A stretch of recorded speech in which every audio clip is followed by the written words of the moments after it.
Bilasizmi?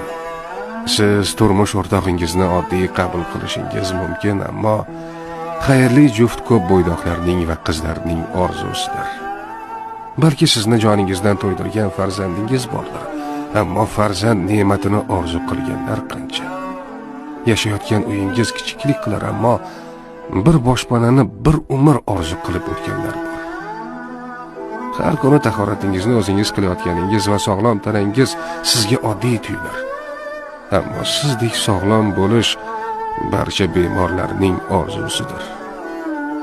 Sizni holdan to'ydirib yuborgan ishingiz siz uchun bir muammodir. Ammo bir rizq topish uchun ish barcha ishsizlarning orzusidir.